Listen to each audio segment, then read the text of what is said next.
In 2020, ASU softball pitcher Marissa Schuld went in for a simple wrist surgery to help her gain full range of motion for her pitching windup. What seemed to be a routine surgery would be just the beginning of Marissa's ongoing health battle with alopecia.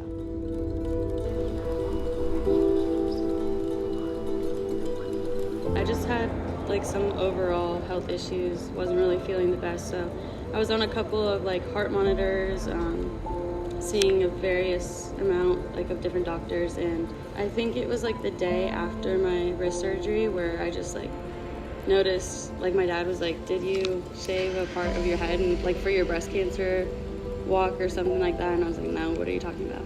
So that was the first kind of sign. Yeah. Even now to this day, we don't have it all figured out. Yeah. And I think I saw so many doctors at the time where I was just overwhelmed mentally, emotionally, physically. They put me on a vast amount of different treatments and medications. So I think it was more just trial and error, and I found out that it was all just not the best for me. So then I just stopped going to doctors completely. I was getting different answers from every single one, or I was put on waiting lists to get in, and obviously with my busy schedule, I think most people probably would have not persevered through it, or just because you're going through a kind of identity crisis. But I think softball was my outlet at the time, and so I think I've made that just my focus, is I want to finish out my career strong. When you said you stopped going to doctors overall, was that just because you didn't see a point in it and you were just kind of getting frustrated? I mean, a lot of people don't know this, but I would be going to get 100 shots or needles in my head, and I would come to practice right after, or they would do an acid treatment and it would make my whole skin rash out, and I would just show up in rashes, or they put me on a really harsh drug which is used for chemotherapy, and I think that is the medication that obviously is very hard on your body. So it didn't ruin my body in a sense, but I just feel my body hasn't been normal since then.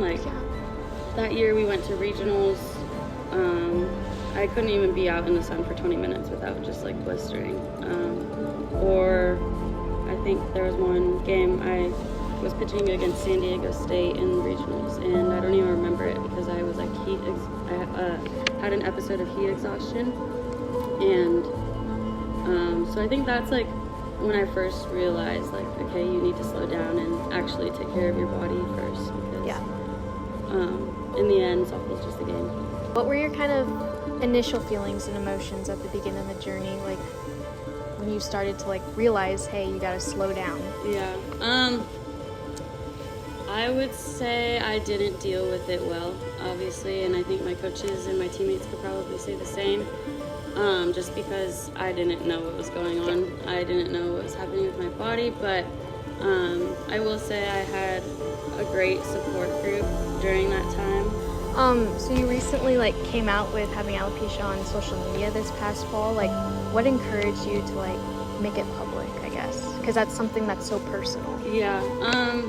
So a lot of my teammates, they've been begging me to do it, but I just I was when the time's right, because I think it took me a full year to just accept overall, and I think them encouraging me, and then as obviously the years have gone on, I've become more comfortable talking about it, or just telling my story kind of to younger girls. And I think when younger girls did start reaching out to me if they were going through similar things or whatnot, that's just when I realized that I can use my platform to help others. When you came out on social media, how many people just reached out and said they were inspired by you or resonated with what you were going through?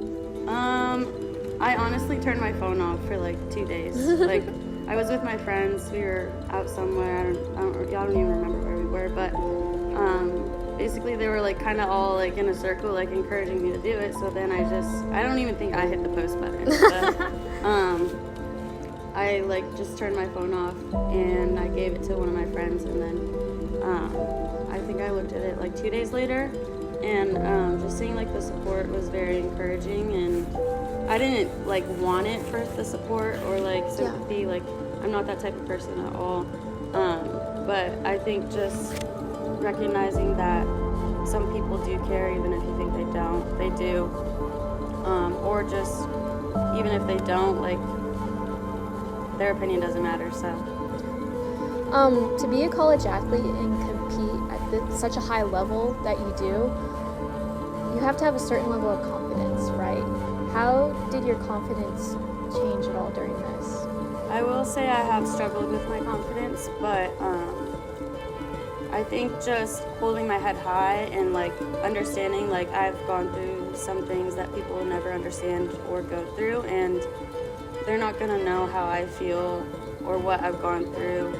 Like only those people that like have been really close to me will know. So I think just like I said, I have like that strong support group close to me, and I think I just lean on them more often. And yeah, I think just them, like they are obviously they boost my confidence, but also just staying true to myself, not really focusing on the outside noise. I think in the old days or the old me, I like would care about what people thought, but like now I just have become more self-expressed, I feel like. You said you'd show up to practices after doctor's appointment with rashes. What motivated you to stay dedicated to softball through all these trials? I honestly think like it was just like it sidetracked me. So I just like needed to get my anger out on something, and that was the ball or pitching the ball. Just channeling my inner anger of what was happening, because I mean it wasn't easy, but I think that, and then also just being surrounded by like I said, my friends and my family.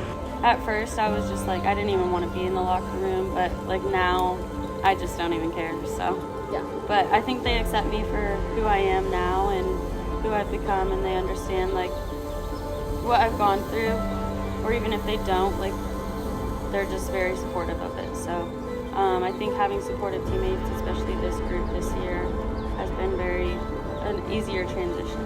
You said that in your post that you thought your identity was in sports, and then after going through this journey that kind of changed your perspective a lot. What made you realize that? I think just overall well-being and health is very important. My dad has had like multiple heart attacks, so I've been in and out of the hospitals ever since I was a little kid, and I think just realizing that like, yeah, I'm a fighter, I'm strong, whatever, like I'm always going to give my best at anything I do, but I need to take a step back and just realize that like there's a bigger picture. Softball coming to an end is honestly like trying to find my passion, and that might be in advocating for people with alopecia or autoimmune disorders, or just people going through something bigger. Yeah, definitely. You also said that you just wanted to inspire people and that there's beauty in struggle. How have you experienced that so far? I mean, I think everybody, like, yeah, the end goal is to be a collegiate athlete on the biggest platform, but once you get to college, like, I realized that the hard way. Like, every year there's been something for me that's been a hardship, and I think that if it wasn't for, like, the struggles, I wouldn't be who I am today. And so just embracing, like, even though, yeah, you are going through a hard time, like, there's always going to be, like, the sun's going to shine tomorrow. So just finding the small moments of joy and just overall trying to be your best self and growing through what you're going through. Can you walk me through the moment of, like, first stepping back into that pitching circle after you have realized, like, something's not wrong, or after your diagnosis? What was that like? Like, how did your mindset change? I think it was, like, during a maroon and golds scrimmage where I actually got to pitch again, and that was the 2022 year of when when we won PAC. But I think just having, like, Coach Ford and all my coaches and all my team, like, after the scrimmage, they, like, kind of acknowledged that, and so that was really awesome and made me feel like, okay, life is too short, and since I did have a setback, like I was ready to come back after that. If you could give like one piece of advice to any athlete dealing with health issues or even alopecia or immune deficiency problems, what would it be? I think just reach out and lean on the help that you have the opportunity to like reach out to. If I can grow and start accepting myself a little more just to help others, that will go a long way. And on top of all the other things I want to do, I think that's going to be